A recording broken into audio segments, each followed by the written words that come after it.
Hello everyone, welcome back to the channel. అందరూ ఎలా ఉన్నారు, ఏం చేస్తున్నారు? నాతో కామెంట్స్ లో షేర్ చేసుకోవడం మర్చిపోవద్దు. నేనైతే బాగున్నాను. So welcome back to another day in my life. ఈ రోజు వీడియోలో ఒక కంప్లీట్ డే బ్లాగ్ తో పాటు ఒక చిన్న గోల్డ్ షాపింగ్ కూడా చేశాను. ఏం తీసుకున్నాను ఏంటి అనేది చూపిస్తాను. సో వీడియోని ఎక్కడ స్కిప్ చేయకుండా లాస్ట్ వరకు చూడండి. ఐ హోప్ మీ అందరికి ఈ వీడియో నచ్చుతుందని అనుకుంటున్నా. ఇది వచ్చేసి లాస్ట్ బ్లాగ్ ది కంటిన్యూషన్ అన్నట్టు. అంటే లాస్ట్ బ్లాగ్ లో శ్రీరామనవమి పూజ అంతా ఎలా జరిగింది అనేది చూపించాను కదా. పూజ అయిపోయిన తర్వాత మేము లంచ్ చేస్తున్నప్పుడు అదే పనిగా కాకి వచ్చి అరుస్తూ ఉంది. ఇంకా కాకితో మాట్లాడుతూ అన్నం పెడుతున్నాను అనమాట. నేను అడిగిన క్వశ్చన్స్ కి ఆ కాకి అయితే ఎంత చక్కగా ఆన్సర్ చేసిందో. ఏం పెట్టాను మొన్న? దొండకాయ కూర. తిన్నారా? తినేసావా? ఆకలేస్తుంది. వాటర్ తాగుతావా?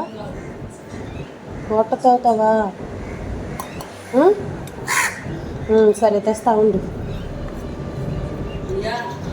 గ్లాస్తో వాటర్ పెడితే పడిచేస్తావు. సరే పడేయకుండా నీట్గా తాగు.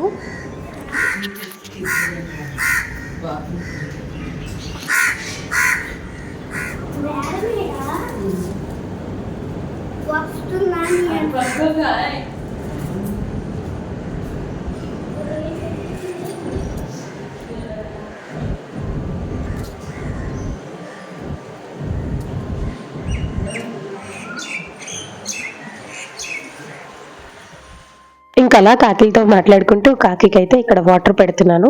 చిన్ని గ్లాస్ తో వాటర్ పెడదాం అనుకున్నాను, కానీ చాలా కాకులు ఉన్నాయి. వన్నిటికి ఆకలిస్తే ఎలాగా అని చెప్పేసి కొంచెం పెద్ద గిన్నె తీసుకొచ్చాను. అందుకనే అది ఇలా గ్రిల్స్ కి కడుతున్నా. అండ్ నెక్స్ట్ ఆ రోజు శ్రీరామనవమి కాబట్టి తులసి చెట్టు కుండీ మార్చాము. పాత కుండీ తీసేసి కొత్త కుండీలో తులసి చెట్టుని పెట్టాము.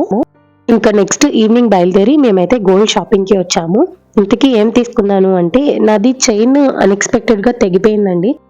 ఈ చైన్ ఎందుకనో అస్తమానం విరిగిపోతూనే ఉంటుంది. This was the 5th time అనుకుంటాను అలా విరిగిపోతున్న ప్రతిసారి అతికిస్తున్నాను.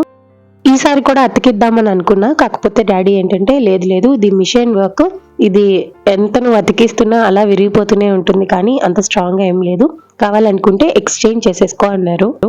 ఇంకా అదనమాట రీజన్ మేము గోల్డ్ షాపింగ్ కి రావడానికి. ప్రెసెంట్ నేను ఇచ్చిన గోల్డ్ చైన్ కి ఎగ్జాక్ట్ వెయిట్ లోనే ఇంకొక చైన్ చూసాను, నాకు అది బాగా నచ్చింది. కొత్త చైన్ ఫైనలైజ్ చేసిన తర్వాత మనం ఇచ్చిన గోల్డ్ చైన్ ని ఇలాగా కరిగిస్తారు. ఇలా మెల్ట్ చేసిన గోల్డ్ ప్యూర్ గోల్డ్ అనమాట, అంటే 22 క్యారెట్ గోల్డ్. అది ఇంకా ఎగ్జాక్ట్ వెయిట్ వస్తుంది. ఆ వెయిట్ ని ఇంటూ రేట్ క్యాలిక్యులేట్ చేసి మనకి అమౌంట్ చెప్తారు. దాన్ని బట్టి మనం నెక్స్ట్ చైన్ తీసుకునేది ఉంటుంది. ఇక్కడ మీరు మెల్టింగ్ ప్రాసెస్ చూస్తున్నారు. అలా ఒక మిషన్ లో మెల్ట్ చేసిన తర్వాత దాన్ని ఒక మౌల్ లోకి ఇలా పోసేస్తారు. పోసిన వెంటనే విత్ ఇన్ సెకండ్స్ లో అది హార్డ్ అయిపోతుంది. ఇప్పుడు నేను ఇచ్చిన గోల్డ్ వెయిట్ ఎంతో చెప్తాను. నా దగ్గర ఉన్న పాత చైన్ వెయిట్ వచ్చేసి 29 గ్రామ్స్ విత్ స్టోన్స్ చూసారు. బట్ ఇదిగోండి కరిగించిన తర్వాత ఇలా వచ్చింది కదా. ఇది వెయిట్ చూస్తే 27 గ్రామ్స్ ఉండింది. సో ఈ 27 గ్రామ్స్ కి గాను నేను ఇంకొక చైన్ తీసుకోవాలి. ఇంకా ఇప్పుడు కొత్త చైన్ కూడా ఫైనలైజ్ చేసేసాను. అది బిల్లింగ్ అయ్యే లోపు బ్లాక్ బీట్స్ ది బ్రాస్లెట్ కొత్తది ఏదో వచ్చిందంటేనే అది చూడడానికి వెళ్ళాను. ఇది 12 గ్రామ్స్ అంట. సో అంతే, ఇంకా నేను కొత్త చైన్ తీసుకొని డైరెక్ట్ గా ఇంటికి వచ్చేసాను. నా కొత్త చైన్ మోడల్ అయితే ఇదనమాట. దగ్గర నుంచి చూపించాను కదా, చాలా సింపుల్ మోడల్ లో తీసుకున్నాను. సైడ్ డిజైన్స్ ఉన్నవి చాలా మోడల్స్ ఉన్నాయి, కానీ అది ఆల్రెడీ యూజ్ చేశాను కాబట్టి ఈసారి సింపుల్ మోడల్ లోనే తీసుకున్నాను. రాగానే ఇంకా లక్ష్మీ అమ్మవారికి కొత్తగా కొన్న చైన్ వేయమంటే బుడ్డోడు వేశాడు అనమాట. ఆ రోజు శ్రీరామనవమి ఇంకా అలా గడిచింది. ఇంకా శ్రీరామనవమి అయిపోయిన నెక్స్ట్ డేనే సాయి దివ్య పూజ 3వ వారం చేసుకోవాలి. కానీ పూజ చేశానా లేదా అన్నది నేను మీకు సెపరేట్ గా నెక్స్ట్ వచ్చే వీడియోస్ లో షేర్ చేసుకుంటాను. సో దాని గురించి చెప్పే టాపిక్ చాలా ఉండింది అనమాట. అందుకనే ప్రస్తుతానికైతే ఆ నెక్స్ట్ డే వ్లాగ్ ఏం జరిగింది అనేది చూసేద్దాం. ఆ రోజు ఫ్రైడే కదా, మేము నాన్ వెజ్ తింటాము. ఇంట్లో చికెన్ ఉండింది, కానీ ఆ పొయ్యి దగ్గర నించొని వండాలంటే నా వల్ల కాలేదు. సింపుల్ గా ఏదైనా ప్రిపేర్ చేద్దాము అని అనిపించింది. అందుకనే చాలా సింపుల్ గా ప్రిపేర్ అయ్యే చికెన్ కర్రీ ఒకటిని మజ్జిగ చారు ప్రిపేర్ చేద్దామని అనుకున్నాను. ఫస్ట్ చికెన్ కర్రీ రెసిపీ ఏంటో చూసేద్దాం. ఇది 1 పాట్ రెసిపీ. డైరెక్ట్ గా మీరు ఏ బాండీలో అయితే కుక్ చేయాలి అనుకుంటున్నారో అందులోనే మీరు మిక్సింగ్ కూడా చేసేసుకోవచ్చు. ఇంకా ఫస్ట్ అయితే ఒక 1/2 kg వరకు ఉంటుందండి చికెన్ ఇక్కడ. అందులోని రుచికి సరిపడా ఉప్పు, కారం, పసుపు, ధనియా జీరా powder, chicken masala powder, garam masala powder, oil, ఇంకా ఉల్లిపాయలు అండ్ 1/2 చెక్క నిమ్మరసం కూడా పిండాలి. ఇంకా ఇందులోనే కొంచెం కరివేపాకు, కొత్తిమీర కూడా యాడ్ చేసి అంతా కలిసేటట్టు మంచిగా మిక్స్ చేసుకోవాలి. ఫస్ట్ ఈ గిన్నెలో అంతా కలపడం చూపించిన తర్వాత బాండిలో కుక్ చేసుకుందాం అనుకున్నాను, కానీ ఆ గిన్నె చిన్నదైపోయింది, కలిపితే అంతా కింద పడిపోతుందని చెప్పేసి ఇంకా డైరెక్ట్ గా బాండీలోనే మిక్స్ చేస్తున్నాను. సో ఇలా చికెన్ అంతా బాగా మిక్స్ చేసిన తర్వాత ఇప్పుడు ఇందులోని పెరుగు యాడ్ చేసుకోవాలి. 1/2 kg చికెన్ కి గాను నేను ఇక్కడ 200 గ్రామ్స్ వరకు పెరుగు యాడ్ చేసి అంతా కలిసేటట్టు మిక్స్ చేసిన తర్వాత మూత పెట్టేసి ఒక 15 మినిట్స్ అలా పెట్టేయండి. చికెన్ ఒక 15 మినిట్స్ మ్యారినేట్ అయిన తర్వాత నెక్స్ట్ ఇంకా ఈ బాండిని తీసుకొని వెళ్ళి స్టవ్ మీద పెట్టేసి దీని మీద మూత పెట్టి 30 to 35 మినిట్స్ లో టు మీడియం ఫ్లేమ్ లోని అడ్జస్ట్ చేసుకుంటూ ఇది కనుక కుక్ చేసినట్టయితే మనకి చికెన్ కర్రీ రెడీ అయిపోతుంది. మధ్య మధ్యలో కలపండి, లేకపోతే కింద అడుగంటేస్తుంది. ఇంకా చికెన్ కర్రీ కుక్ అయ్యేలోపు ఇప్పుడు మజ్జిగ చారు ఎలా ప్రిపేర్ చేసుకోవాలో చూపిస్తాను. చికెన్ కి మజ్జిగ చారుకి కాంబినేషన్ ఏమైనా బాగుంటది అక్క అనుకుంటారేమో, చాలా బాగుంటదండి. ఒకసారి ట్రై చేయండి, మీకు కూడా నచ్చుతుంది. సరే ఇంకా ప్రాసెస్ ఏంటో చూసేద్దాం. ఫస్ట్ అయితే ఒక మిక్సింగ్ బౌల్లోని పెరుగు దాదాపుగా ఒక 250 గ్రామ్స్ వరకు తీసుకున్నాను. ఫస్ట్ తీసుకున్న పెరుగు అంతటిని కూడా ఎటువంటి లంప్స్ లేకుండా మంచిగా మిక్స్ చేసుకోవాలి. ఇక నేను సగం ఇంట్లో తోడుపెట్టిన పెరుగు యాడ్ చేశాను, ఇంకొక సగం వచ్చేసి స్టోర్ బాట్ యాడ్ చేశాను. మీ దగ్గర ఏది ఉంటే అది యాడ్ చేసుకోండి. పెరుగుని లంప్స్ ఏమీ లేకుండా మిక్స్ చేసిన తర్వాత రుచికి సరిపడా ఉప్పు యాడ్ చేసి వాటర్ కన్సిస్టెన్సీ అడ్జస్ట్ చేసుకోండి. మీకు పల్చగా కావాలంటే కొంచెం వాటర్ ఎక్కువగా, లేదా తిగ్గా కావాలంటే వాటర్ తక్కువగా అలా యాడ్ చేసుకొని మంచిగా అలా మిక్స్ చేసి పక్కకు పెట్టేయండి. నెక్స్ట్ ఇంకా తాలింపు పెట్టేసుకోవడమే. తాలింపులో ఆవాలు, జీలకర్ర, తర్వాత ఎండుమిరపకాయలు, తురిమిన అల్లము, కరివేపాకు, కొంచెం ఇంగువ అండ్ మీ దగ్గర మెంతి పొడి ఉంటే అది కూడా యాడ్ చేసుకోండి. అలా ఫ్రై అయిన తాలింపుని తీసుకొని వచ్చి ఇంకా మజ్జిగలో యాడ్ చేసేసుకోవడమే. చాలా మంది మజ్జిగను కూడా మరిగిస్తారు, బట్ నేనేం మరిగించను. అంటే ఇంకా మజ్జిగ చారు రెడీ అయిపోయింది. చికెన్ అయితే ఉడుకుతుంది. ఈ లోపు బుడ్డోడు స్కూల్ నుంచి ఇంటికి వచ్చేసే టైం అయిపోయింది అనమాట. సో వాడి కోసం అని చెప్పేసి ఆరెంజ్ వస్తుంది ఏంటి ఇందాక నుంచి, వాటర్ మిలాన్ జ్యూస్ ప్రిపేర్ చేస్తున్నాను. బికాస్ బుడ్డోడు కరెక్ట్ గా ఆఫ్టర్నూన్ స్కూల్ నుంచి ఇంటికి వస్తాడు. ఆ ఎండలో వచ్చేసరికి మమ్మీ నాకు ఏదైనా తాగడానికి ఇవ్వు, లేదా వాటర్ అయినా అట్లీస్ట్ ఇవ్వు మమ్మీ అంటాడు. నాకే బాధేస్తుంది. ఏం చేస్తాం, బయట ఎండలు చాలా ఉన్నాయి. వీలైనంత వరకు ఆఫ్టర్నూన్ టైం బయటకు వెళ్ళకపోవడమే మంచిది. బట్ ఈ హాఫ్ డే స్కూల్స్ వాళ్ళందరికీ మధ్యాహ్నమే కదా విడిచిపెడతారు, వాళ్ళకైతే ఇంకా తప్పదు. పిల్లలు ఇంటికి రాగానే ఏదో ఒక ఫ్రూట్ జ్యూస్ ఇవ్వడానికి ట్రై చేయండి. లేదా మీ పిల్లలు డైరెక్ట్ గా ఫ్రూటే తింటాను అంటే జస్ట్ అలా పీసెస్ కట్ చేసి పెట్టేయండి. జ్యూసెస్ లో మాత్రం ఎటువంటి షుగర్ యాడ్ చేయొద్దు.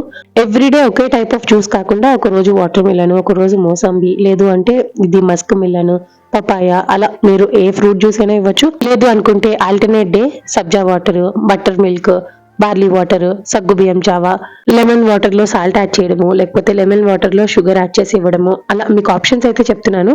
మీకు నచ్చింది పిల్లలకి ఇవ్వచ్చు. ఈ రోజు వాటర్ మిలన్ జ్యూస్ చేశాను, బట్ ఆ ముందు రోజు మస్క్ మిలన్ చేశాను అనమాట. మీకు ఒక ఐడియా ఉంటుంది కదా అని చెప్పేసి వీడియోలో యాడ్ చేశాను అంతే.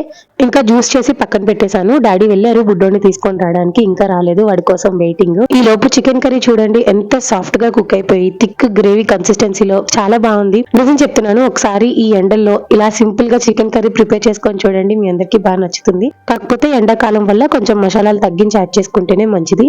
ఇంకా వంట అయిపోయింది. ఈ లోపు బుడ్డోడు కూడా వచ్చేసాడు. హలో బుడ్డి సార్, బా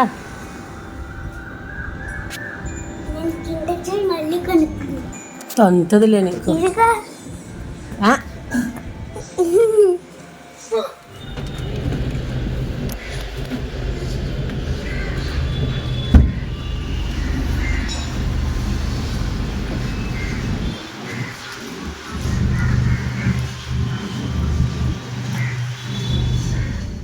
బయట ఎండ చూసారా ఎంత బీభత్సంగా ఉందో. కానీ ఇంత ఎండలో కూడా వాళ్ళ బతుకు తెరువు కోసం ఎంతో కష్టపడి పనులు చేసుకుంటూ ఉన్నారు. ఇంటి పని జరుగుతున్నప్పుడు మోస్ట్లీ మగవాళ్ళే ఉంటారు కదా, కానీ ఇక్కడ ఆడవాళ్ళు కూడా పనిచేస్తున్నారు అంతే ఈక్వల్ గా. ఒక సైడ్ అబ్బాయిలతో పాటు అమ్మాయిలు కూడా ఈక్వల్ గా వర్క్ చేస్తున్నందుకు హ్యాపీగా అనిపించినా, బట్ ఈ వర్క్ చాలా కష్టం అండి. చూడండి అంత ఎండలో కూడా బుర్ర మీద అంత బరువు మోసుకుంటూ వెళ్ళడం అంటే అది ఈజీ టాస్క్ కాదు. ఎండ్ ఆఫ్ ద డే ఎవరిమైనా పిల్లల కోసమే కష్టపడుతూ ఉంటాం కదా. వాళ్ళు మంచిగా చదువుకొని ఒక పొజిషన్ కి వెళ్తే మనం హ్యాపీ అయిపోతాము. ఇంత పడిన కష్టం అంతా ఏమీ గుర్తుండదు. సో నిన్న 10th ఎగ్జామ్స్ రిజల్ట్ వచ్చింది కదా. ఎవరైనా ఒకవేళ ఫెయిల్డ్ అయితే కనుక అస్సలు డిమోటివేట్ అవ్వద్దు. మీకు ఆపర్చునిటీ ఉండింది ఇంకొకసారి ఎగ్జామ్ రాయడానికి. సో ఎగ్జామ్ కి మంచిగా ప్రిపేర్ అయ్యి వెళ్ళండి, ఎగ్జామ్ బాగా రాయండి. అండ్ ఎవరెవరైతే పాస్ అయ్యారో వాళ్ళందరికీ congratulations and all the best for your future. ఇప్పుడు మీరు ఏదైతే స్టెప్ తీసుకుంటారో దాన్ని బట్టే మీ ఫ్యూచర్ ఆధారపడి ఉంటుంది. మీకు ఏ ఫీల్డ్ లో ఇంట్రెస్ట్ ఉంటే ఆ ఫీల్డ్ మీద మీరు నెక్స్ట్ స్టడీ కంటిన్యూ చేయండి. అంతేకాని ఆ నలుగురు ఏమనుకుంటారో, లేదా ఎదురింటి వాళ్ళ పిల్లలు ఇది చదువుకున్నారు, వాళ్ళకి ఒక మంచి ప్యాకేజ్ వచ్చింది, లేదా వాళ్ళు అబ్రాడ్ లో సెటిల్ అయ్యారు అంటే మీకు ఇంట్రెస్ట్ లేనప్పుడు what your parents can do. So మీకు ఇంట్రెస్ట్ ఏది ఉంది అన్నది, ఏం చదవాలి అనుకుంటున్నారో ఫస్ట్ మీరు డిసైడ్ అయ్యి ఆ కేటగిరీ చదువుదాము అని మీ పేరెంట్స్ తో డిస్కస్ చేస్తే వాళ్ళే మీకు మంచిగా గైడ్ చేస్తారు. సో అది విషయము మీతో ఎప్పటి నుంచో షేర్ చేసుకోవాలి అనుకుంటున్నాను, బట్ సమయం సందర్భం రెండూ రాలేదు. కానీ ఈ రోజు నిన్నే కదా 10th రిజల్ట్స్ వచ్చాయని చెప్పేసి మీతో షేర్ చేసుకున్నాను. Okay, now coming back in to the vlog. మేమందరం ఆఫ్టర్నూన్ లంచ్ చేసి కొంచెం అలా నాప్ తీసుకొని వచ్చేసరికల్లా మా పావుర పిట్ట డెలివరీ అయిపోయిందనమాట. And this video is taken by our little vlogger. ఎంత మంచిగా వ్లాగ్ చేశాడో చూడండి. ఇదిగోండి గైస్, మా పావుడం గుడ్డు పెట్టింది, మా పావుడం ఏడి గుడ్డు పెట్టింది. ఇదిగోండి పైనుంచి మమ్మీ కాపలా, కింద చూడండి ఒకసారి, కిందేంచి డాడీ కాపలా గైస్. అరే గైస్ వీరా బాయ్ గైస్, ఇదిగోండి చూడండి, అలా చూడండి. అగోండి పౌడర్ పెట్ట కనిపిస్తుందా గైస్. దాని కింద అయితే ఇడుంది గైస్, దాని కింద గుడ్డు ఉంది గైస్. మన లిటిల్ వ్లాగర్ జస్టిస్ చేశాడనే చెప్పాలి కదా, భలే క్యూట్ గా మాట్లాడాడు. ఈ క్లిప్పింగే నేను వాట్సాప్ స్టేటస్ లో పెడితే ఎంత మంది కామెంట్స్ పెట్టారంటే బాగా మాట్లాడుతున్నాడు, భలే చెప్తున్నాడు, లేదా అంటే బాగా వీడియో షూట్ చేశాడని చెప్పారు. కానీ మీరందరూ అదే ఆలోచించారు. కాకపోతే నేనేం ఆలోచించాను తెలుసా, బయటికి కెమెరా పెట్టి వీడియో షూట్ చేశాడా, ఆ నిమిషం నా ఫోన్ కింద పడిపోతే అమ్మో నా జీవితం అంతా ఈ ఫోను ల్యాప్టాప్లతోనే అయిపోతుంది, ఏమైపోతుందా అని అనిపించింది ఒక నిమిషం. కాకపోతే వాడికి చెప్పాను నెమ్మదిగా కూర్చోబెట్టి, బయటికి అలా కెమెరా పెట్టకూడదు, గబుక్కుని చేయి జారిందంటే ప్రాబ్లం అవుతుంది కదా అని చెప్పి వాడు కూడా అర్థం చేసుకున్నాడు. మేము లాస్ట్ టైం కేక్ స్టూడియో నుంచి కేక్స్ ఆర్డర్ చేసుకున్నామని చెప్పాను కదా, ఆ ఫ్లేవర్స్ బాగా నచ్చి ఈసారి ఇంకొన్ని ఫ్లేవర్స్ ఆర్డర్ చేద్దామని అనుకున్నాము. ఈసారి మేము 3 డిఫరెంట్ ఫ్లేవర్స్ ఆర్డర్ చేసాము. ఒకటి బటర్ స్కాచ్, ఇంకొకటి వచ్చేసి కాజు కట్లీ ఇప్పుడు మీరు చూస్తున్నది, అండ్ నెక్స్ట్ పైనాపిల్ ఫ్లేవర్. నాకు పైనాపిల్ ఫ్లేవర్ నచ్చలేదు, కానీ రిమైనింగ్ 2 ఫ్లేవర్స్ బాగున్నాయి. ఎందుకనో కాజు కట్లీ ఫ్లేవర్ లో కూడా కొంచెం క్రీమ్ చేదుగా అనిపించింది. ఇవి ఆర్డర్ చేసిన వెంటనే నేను తినేలేదు, ఒక 2 days అలానే ఫ్రిడ్జ్ లో పెట్టాను బుడ్డోడికి తెలియకుండా. వాడికి చదవడానికి ఏదో టాస్క్ ఇచ్చాను, సో చదివే సబ్జెక్ట్ చెప్పేసిన తర్వాత ఇంకా సరే అని కేక్ ఇచ్చాను అనమాట. తెచ్చిన వెంటనే కాకుండా 2 days తర్వాత ఓపెన్ చేయడం వల్లనే ఏమో ఆ క్రీమ్ మాత్రం కొంచెం చేదుగా ఉండింది, రిమైనింగ్ అంతా బాగుంది. సో అలా ఈవినింగ్ స్నాక్ తో ఈ వ్లాగ్ ని ఎండ్ చేస్తున్నాను. ఐ హోప్ మీ అందరికీ ఈ వీడియో నచ్చిందని అనుకుంటున్నాను. ఈ వీడియో కనుక మీకు నచ్చినట్టయితే లైక్ చేయండి, మీ ఫ్రెండ్స్ అండ్ ఫ్యామిలీకి షేర్ చేయండి. అండ్ ఇంకా ఎలాంటి వీడియోస్ మన ఛానల్లో చూడాలి అనుకుంటున్నారో నాకు కామెంట్స్ లో చెప్పడం మర్చిపోవద్దు. అండ్ మీరు ఇంకా మన ఛానల్ని సబ్స్క్రైబ్ చేసుకోలేదు అంటే వెంటనే వెళ్ళి సబ్స్క్రైబ్ చేసుకొని పక్కన ఉన్న బెల్ ఐకాన్లోని ఆల్ అండ్ ఆప్షన్ కనుక క్లిక్ చేసినట్టయితే నేను ప్రతిరోజు పెట్టే వీడియో నోటిఫికేషన్స్ అన్ని మీ వరకు వచ్చేస్తాయి. సో దట్ నా నెక్స్ట్ కమింగ్ వీడియోస్ అన్ని మీరు మిస్ అవ్వకుండా హ్యాపీగా చూసేయచ్చు. అండ్ ఈ వీడియోని లాస్ట్ వరకు చూసిన ప్రతి ఒక్కరికి thank you all so much. So చూసారు కదండి, ఇది ఇవాల్టి వీడియో. మళ్ళీ నెక్స్ట్ వీడియోలో కలుద్దాం. అంతవరకు బాయ్.